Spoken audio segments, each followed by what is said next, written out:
Notre EDC de base, et on n'en parle jamais, il est généralement constitué de notre téléphone, nos clés et notre portefeuille, et c'est de ce troisième point dont on va parler aujourd'hui.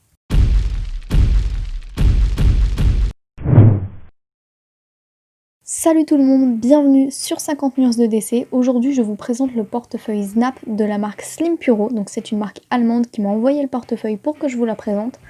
Donc en quelques mots, la marque, comme je vous l'ai dit, elle est née en Allemagne. Ils ont sorti leur premier portefeuille en 2017, ça a direct été un gros succès sur Amazon. Eux, leur but, c'est de créer des portefeuilles qui soient à la fois minimalistes, pratiques, qualitatifs, autant vous dire tout ce que je recherche. Est-ce que la promesse est tenue? Eh ben on va voir ça. Comme d'hab, on va commencer avec le contenu de la boîte. On retrouve évidemment le portefeuille, une petite notice. Dans le portefeuille, on va avoir leur carte de visite, une carte de blocage RFID, on en parle juste après, ainsi qu'un petit tiroir pour les pièces.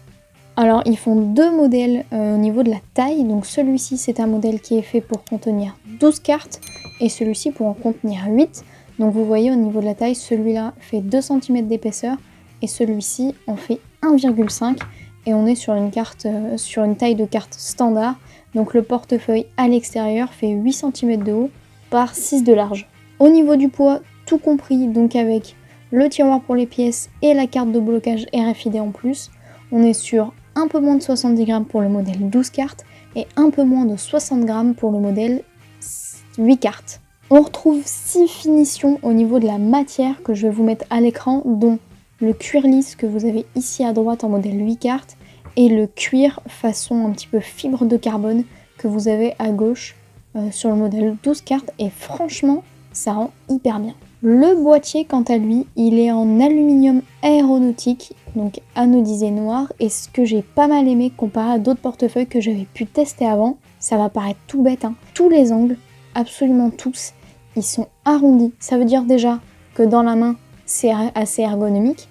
Ça veut aussi dire que ça défonce pas les poches, et ça franchement, c'est pas mal, parce que quand on a un portefeuille qu'on garde longtemps dans le jean et qui a des angles un peu abrupts, et ben franchement le tissu il est déglingué. Alors à l'usage, comment ça marche? Ce portefeuille il est en fait construit autour de deux compartiments différents. Le premier, donc celui en alu, c'est celui qui va contenir les cartes. Elles vont simplement glisser, vous voyez, pour sortir. On a un système de coulissement comme si on avait un rail. Et dès qu'elles sont toutes revenues en place, il va se refermer et tout va être maintenu en place. Vous allez voir, on va avoir un petit clic. Tac. En fait, il est construit en une seule pièce. Et vous voyez, on a cette partie gauche qui est maintenue par le reste plutôt que par le bas. Vous voyez ici, on a une légère fente qui va permettre à la pièce de s'écarter, mais surtout de revenir en place quand toutes les cartes sont bien enfoncées. Et c'est donc ça qui va produire le fameux clic et qui va permettre la rétention des cartes. Comme vous l'avez remarqué, dans cette partie, ici, j'ai le modèle 8 cartes et j'en ai mis que 4. Pourquoi? Tout simplement parce que j'ai choisi de mettre ce compartiment à pièces. Alors, pas tant pour les pièces, parce qu'honnêtement, on peut pas en mettre beaucoup. Donc, je trouve pas ça merveilleux non plus. Surtout que ça prend quand même en épaisseur l'équivalent de 4 cartes. Mais je trouve ça assez pratique pour mettre une petite carte SD. Ça peut aussi être pratique pour mettre par exemple une carte SIM de rechange où vous voyez les petits pins pour pousser les cartes SIM ou les cartes micro SD de nos téléphones. Donc ça c'est assez pratique. Pourquoi avoir une carte SD? Tout simplement pour la même raison qu'on peut avoir une clé USB. Donc pour avoir des documents, pour pouvoir vider la mémoire de notre téléphone, pour pouvoir transférer des photos sur un PC, etc. etc. Je trouve que c'est quelque chose de plutôt intéressant à avoir en EDC. Et là du coup, malgré le fait que le portefeuille soit assez fin, assez minimaliste, on a quand même cette option, donc ça me paraissait intéressant de le souligner. Après, si vous enlevez ce tiroir là parce que vous n'en avez pas besoin, vous avez la place de mettre 8 cartes. Personnellement 8 cartes, j'en ai pas l'utilité. Là je vous ai mis ces cartes là parce que évidemment il n'y a pas mes noms dessus.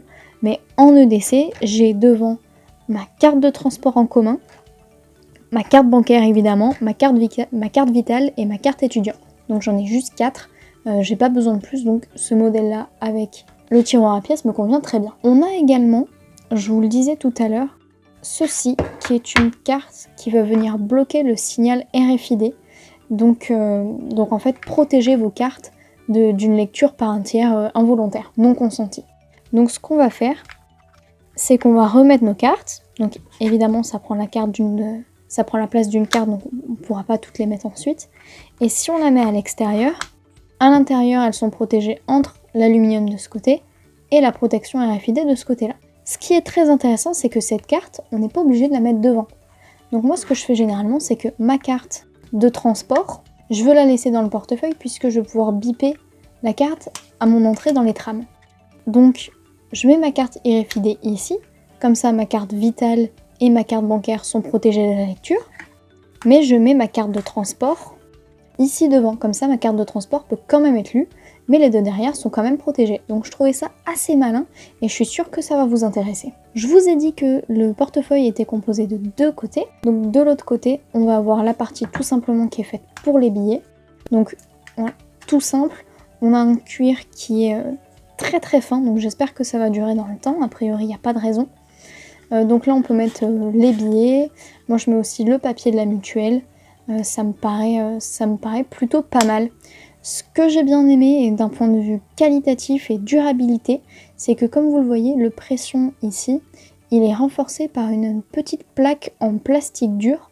Donc ce qui fait que même en l'ouvrant un peu n'importe comment, ça devrait pas bouger dans le temps. Alors que si c'est juste du tissu, c'est vrai que généralement, au-dessus des pressions, ça a tendance à s'effilocher un petit peu vite. Pour ceux que ça intéresse, je vous mets à l'écran les accessoires que vous pouvez acheter séparément des portefeuilles, donc qui ne sont pas livrés avec. Vous pouvez choper une carte de suivi qui vous permet de tracer votre portefeuille par exemple en cas de vol ou en cas de perte. Une pochette que vous pouvez mettre pour avoir des pièces supplémentaires, des pièces ou des petits accessoires par exemple. Et vous pouvez aussi mettre des compartiments supplémentaires pour les pièces qui sont un petit peu plus larges. Alors ce portefeuille finalement, qu'est-ce que j'en pense au niveau des plus et au niveau des moins? Alors les plus, vous l'aurez compris, moi ce que j'aime beaucoup, c'est qu'il est compact. C'est très pratique pour mettre dans la poche. En plus, vous le savez maintenant, je vous le dis assez souvent, les jeans de femmes ont des petites poches quand ils en ont. Donc les grands portefeuilles, c'est vraiment la galère à mettre. Donc là, avoir un portefeuille assez compact, c'est vraiment chouette. Mais il peut quand même contenir et des cartes et des billets. Et ça, c'est chouette parce que la plupart du temps, c'est que des cartes. Et quand tu veux payer en liquide ou que tu arrives dans un magasin, ils prennent pas la carte, c'est hyper chiant. Ce qui est vraiment sympa aussi, c'est que la rétention est hyper bonne. Et très honnêtement, quand je l'ai reçu, j'y croyais pas, j'avais un petit doute là-dessus. Et j'ai fait plein de tests en le secouant dans tous les sens. Ça ne bouge pas, donc top. Autre point que je trouve assez sympa, je vous le redis, c'est la carte de protection RFID qu'on peut déplacer. Comme je vous l'expliquais tout à l'heure, je trouve ça super intéressant. Au niveau des moins par contre, eh ben, il en faut forcément, et vous vous en doutez, vu la taille, ça serait une surprise pour personne. On ne peut pas mettre nos cartes d'identité françaises. Je sais pas pourquoi, on doit être un des seuls pays au monde à avoir des cartes d'identité énormes qu'on peut mettre nulle part, c'est hyper chiant.